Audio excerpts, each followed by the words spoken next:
आत्ता आपण आग्र्याचा लाल किल्ला किंवा आग्र्याचा किल्ला आग्रा फोर्ट बघण्यासाठी आलेलो आहे।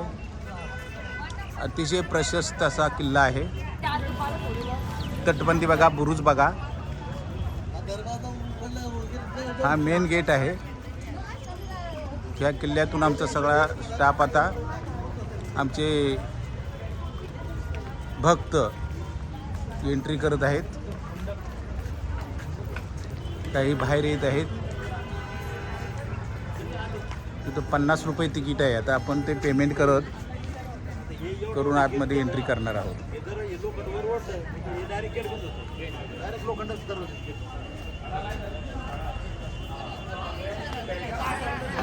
आपण बाहेरील गेट क्रॉस केलेला आहे। आता आतला गेट बघत आहोत आपण।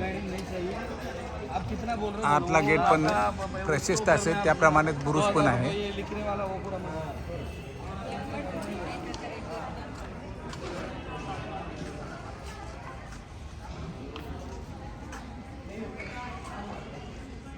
इथे पण बंदर भरपूर आहेत।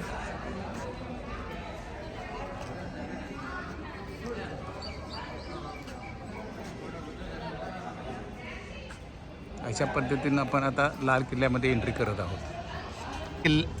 आग्र्याचा किल्ला आहे हा, आणि बाजूला असा उंच खंदक आहे।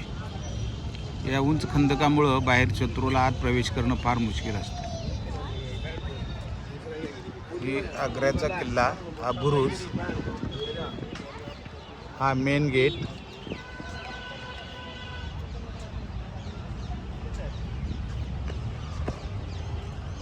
चारशे वर्षापूर्वीचा जुना हा किल्ला असून या आग्र्याच्या किल्ल्यामध्येच आपल्या शिवाजी महाराजांना ठेवलं होतं। ती किल्ल्याची रूमसुद्धा, शिवाजी महाराजांची रूमसुद्धा आता आपणाला बघायला मिळणार आहे। आता हा बाहेरचा सीन घेतलेला आहे आग्र्याचा किल्ला। लाल किल्ला वेगळा आणि लाल किल्ला आहे तो दिल्लीला आहे। किल्ल्याच्या ह्या बाजूला पण मोठं खंदक आहे, आणि त्या खंदकामध्ये पूर्वी पाणी भरत असत आणि मोठमोठ्या मगरी सुद्धा सोडलेल्या असत।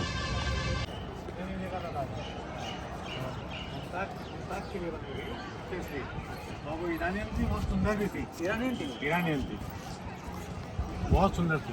जैसे मीनार देख रहे हैं, 5 डिग्री बाहर की तरफ चुके हैं। अगर उस जमाने के इंजीनियर स्मार्ट थे, अगर भूकंप आए तो बाहर गिरेगी। अच्छा, ताजमहल के ऊपर नहीं गिरे। अच्छा, हाँ हाँ। इसके क्लीनिंग मुल्तानी मिट्टी से करते हैं। उस जमाने में सीमेंट नहीं था। तो चूना, उड़द की दाल, हनी, राइस पाउडर है, जब तक पैसे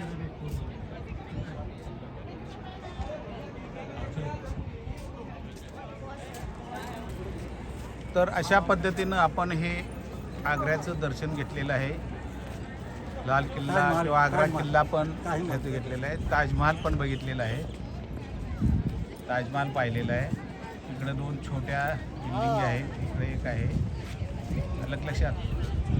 आणि ह्या पद्धतीने आपण ताजमहाल पूर्ण बघून झालेला आहे।